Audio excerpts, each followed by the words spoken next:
Hello? Hello, my name is Boyd Kodak. I'm the chair of Toronto Trans Alliance.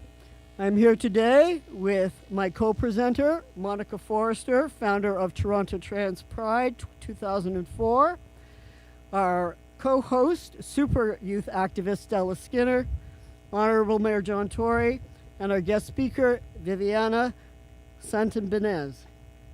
We're here today to raise the flag for the 2021 Trans Day of Remembrance. And to start, we're going to have land acknowledgement.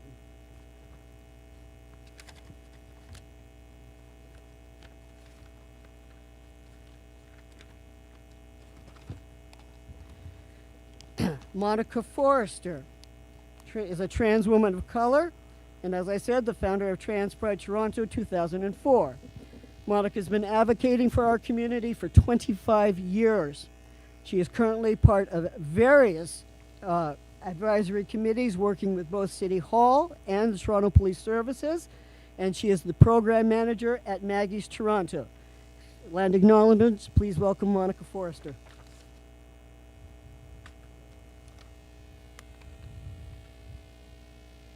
Thank you, Boyd. Welcome.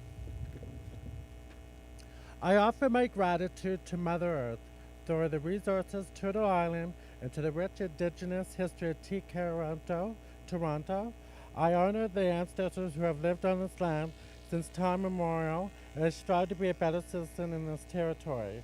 By acknowledging the land, I remind myself of my connection to creation, my commitment to preserve the land, water, clean air for future generations, and my responsibility to work toward disrupting oppressive systems and supporting anti-colonial, decolonizing initiatives while taking action towards reconciliation.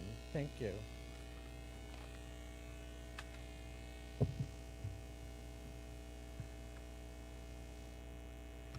Thank you, Monica.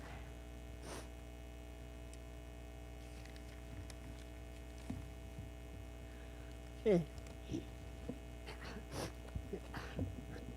Now, with an introduction from the mayor, we're going to hear from Stella Skinner. Stella is a 13-year-old transgender activist. She's been an active community member since the age of 6. Stella was the poster child for Sherry DeNova's successful campaign to ban conversion therapy in Ontario. She's been a guest speaker at universities, Women's Days events. She was the 2019 Toronto Pride Youth Ambassador, participating in many school groups, and this morning, for the very first time, she raised the flag at her own school. Stella is the youngest recipient of the Inspire Awards for all of her inspiring work, and we please welcome Stella Skinner.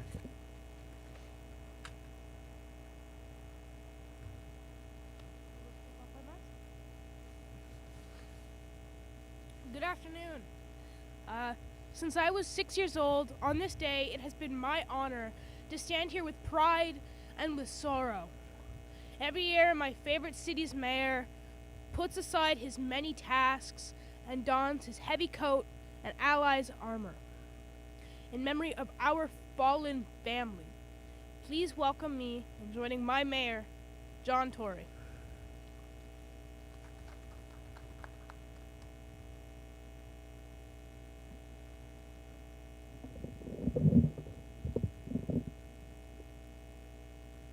Well, Stella, thank you. And I want to just say, I think it roughly coincides that my time as mayor, 7 years now, coincides perhaps with the first year that you came to become an advocate, and as they called you, as Boyd called you, a super advocate. Not an ordinary advocate, but a super advocate. And I understand why he makes reference to you that way, because you have been here pretty much every year, as far as I can recall, and have stood tall. In fact, it was just commented upon that you're maybe almost as tall as me now, but having said that, you've stood tall in a different way on this important occasion, the Trans Day of Remembrance, and making sure that we do indeed honor, not only honor those who have left us, but those who are discriminated against, those who are victims of acts of violence, and to really help to remind us of how much work we have left to do.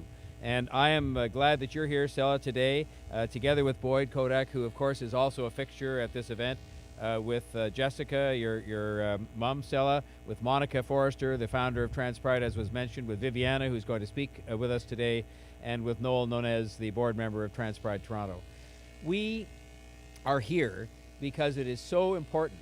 You know, I say all the time when it comes to acts of hate and discrimination in our city that it's important to speak up, to stand up, to show up, and to act. And, you know, today it's a combination of all of those. We're speaking up and we're standing up and we're showing up to make sure that we remember the lives that have been lost to transphobia, to hate, and to violence, and to stand together against hate, especially as it relates to our trans community. Every year, my hope is that we don't have to gather together to remember lives lost, but unfortunately that is still not yet the reality. The reality is that the members of our trans community in our city are still being targeted for being transgender. Acts of violence and hate still are perpetrated on them, and the fact is we've declared many times, and we mean it with our hearts, the people who live in this city, that acts of hate and violence have no place in our city. It's unacceptable, and we do have to stand up and to speak up and to act to make sure that no one thinks this is in any way a part of who we are or how we live.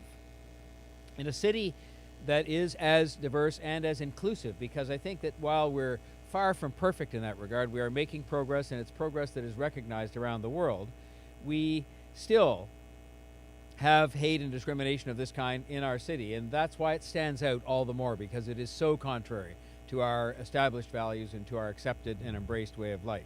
We celebrate differences in diversity. We learn from that. We make ourselves stronger by learning from that and by celebrating and embracing people who are diverse. We pride ourselves in being a diverse and inclusive city. It's one of the first points of pride that we would point to about our citizenship and residency here in this city. It's a foundational part of our value set. And so I stand here today to acknowledge to you that there continues to be far too many people in our city who experience discrimination, intolerance, and hate. And for the 2S LGBTQ plus community, this is all too real. And to look even more closely, that hatred still heavily impacts the trans community. So I'm here as mayor to say that I acknowledge that, but also to tell you that I'm an ally and will continue to be an ally going forward. We cannot accept a situation in which, as a marginalized group, the trans community are constantly being questioned and examined and treated in a way that people in our city should not experience, up to and including acts of violence. It's 2021, and we simply cannot and will not accept that. So we're demonstrating here today by way of this flag raising. It's a symbol, but we're demonstrating that we're prepared to stand up and be counted on this. It's impactful because it is important for people, including, starting with, and not limited to the mayor, to speak up and say something. And I know that progress has been made, but we still have more to do, and we have to do better. And as your mayor, I will continue to stand up and take a stand in support of this community. I will not accept any form of hatred and discrimination, and I know you all join me in that, and that is why this day is so important, and why it will continue to be important going forward.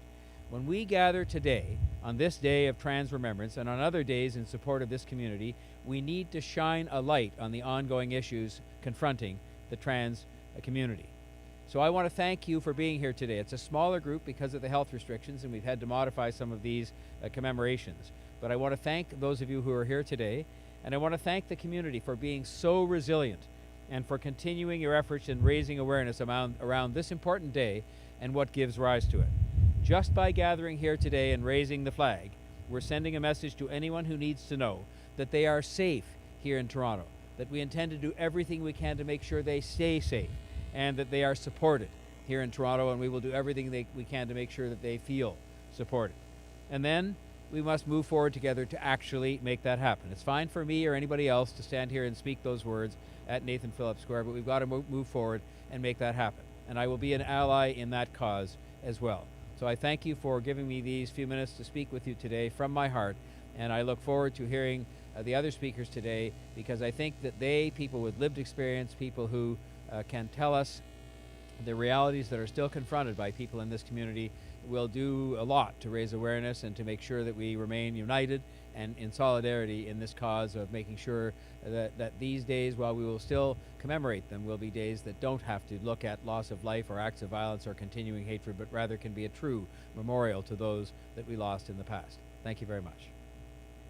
Oh, and before I leave the podium, I'll ask Estelle, I think you're a very appropriate person. I've probably given it to you before, but there's a new one every year, and you can share this, and maybe Monica, you can come as well and receive the proclamation. This is the official proclamation issued by me as mayor of the Trans Day of Remembrance for 2021. So we'll just step out here where we can give this to the two of you, and hopefully we'll take that as much as place to put that to place on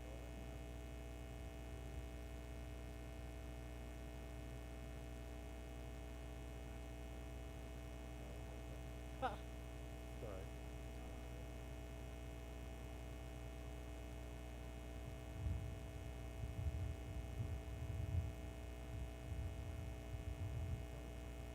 Yeah, no problem.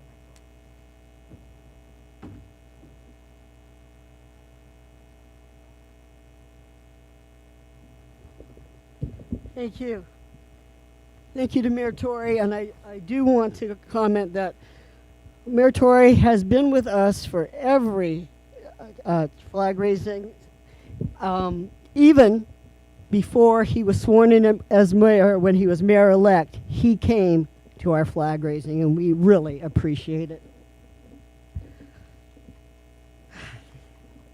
Mayor Tory. Okay, the stats. I am so heartbroken to have to tell you that 2020 was the worst year so far on record for trans deaths. 350 people were recorded, totaling 3,664 to date. 79% of those people are trans women of color. Many hate crimes, suicides, and murders go unreported. These are the ones we know about. Headlines this year have included victims being burned alive, suffocated, beaten, and violently murdered. Average age, 31 years. Youngest, 15. 2020 was a major heartbreaking year for the city of Toronto. We lost vibrant community member, 30-year-old Sasha Dior. Misgendered in 2020 by Toronto Police Services. Sasha was detained under the Mental Health Act, where she was taken to a hospital where she later died. Causes yet to be revealed. Sadly, transphobia happens in many ways, and so sadly by sometimes those we love. Her family cut her hair and removed her breast implants in order to bury her as a male.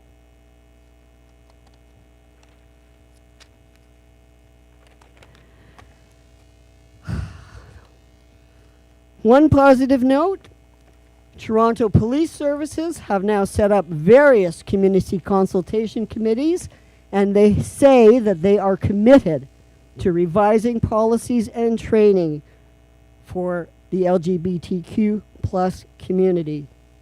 Let's hope that through this continued outreach and awareness, we can pave a road to a better future. And with that, I will give you today's speaker.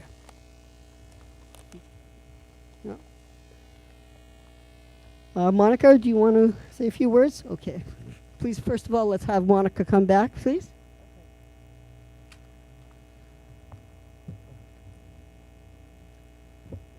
Today on Trans Day of Remembrance, we honor and remember trans people whose lives lost in the acts of transgender violence because of who they are and living their authentic lives.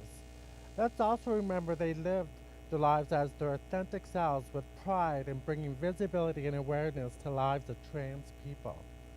Today we gather on this day, the 20th of Trans Day of Remembrance, with family, friends, folks, allies, to mobilize, to remember, to comfort, to mourn, to celebrate our lives, and most of all, mobilize to counter the anti-trans violence we face daily.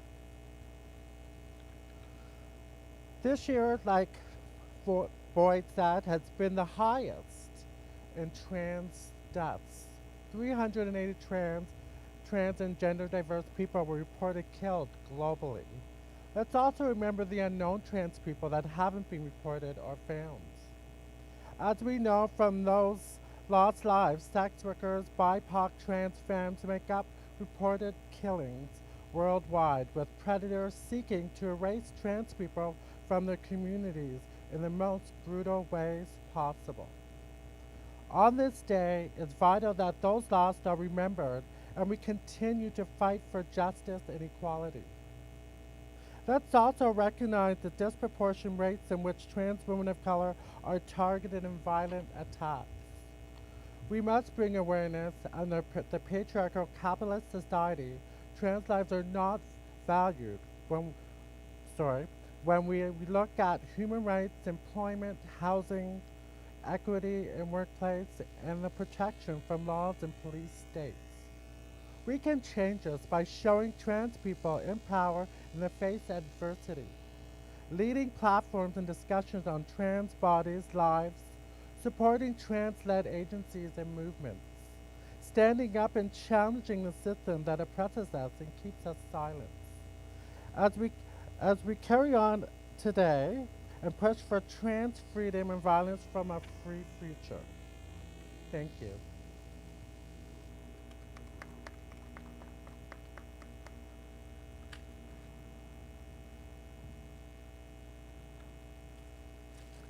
Thank you, Monica. Okay, now today, next we are going to hear from our guest speaker, Viviana Santabanez.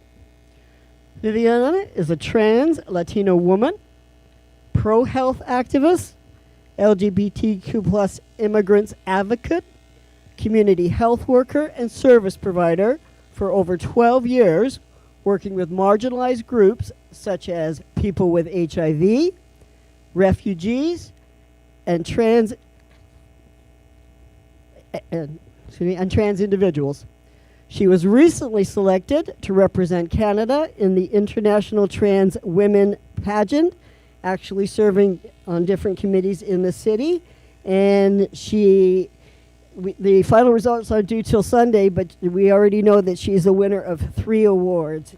And an incredible person, incredible speaker. Please welcome Viviana. All right, thank you. Thank you so much. You know, when I was invited to speak today, I didn't know what to say. And honestly, it's really hard to come up with something, especially being a Latina, being an immigrant, being a refugee. So I want to use this time to give a voice to those who doesn't have one. And I'm talking about the refugees that come to this country trying to find a safe place. A place that it's not of their home country because their governments are not protecting them, because they don't have just the right that anybody else has. You know, the right to freedom of speech, the right to be who they are, and the right to just live the life as human beings.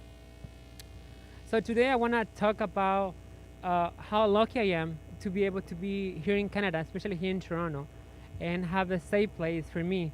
But at the same time, I want to use that privilege that I'm here today alive to speak of the things that are happening around the world and nobody wants to talk. I think there are many trans sisters and trans brothers around the world trying to find a safe place, and I feel very thankful to be here. I feel very lucky to be here, and I want to use again my privilege and my voice to raise awareness about their own people that are somewhere out there trying to find a safe place. But also, I want to remember, and I want you to remember, especially my trans siblings, that this day is not only a day to remember those who you know are gone, but it's also a day to remember that we could be the next one if we don't work together, if we don't stand together, because that will be the only way we can win this war against transphobia, against so much hatred, just because we want to live a life that we rightfully have the right to. So if we don't work together to educate society to respect our choices, if we don't work together to let our governments know that they need to protect us, and we don't work together to stop religions for spreading so much hate, because all what it does is just end up killing us. Honestly and personally, I will tell you that I'm afraid. I'm afraid because I don't want to die.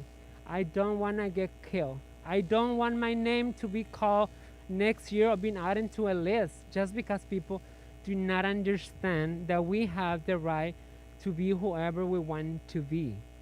So I want to use again this time and this privilege and this honor that I've been given today to speak up and raise awareness about the people that cannot speak, because enough is enough and people need to respect our life, because that's a right we have to live as a human being. And I really want to thank Boy for this opportunity, but also the City of Toronto for allowing me to speak here and make this public. People need to understand that it's not only us, but there's so many more around the world trying to survive, and we need to remember this day and tomorrow and always, because we need to protect each other. And the only way we can go through this is coming together. So I want to thank you for this.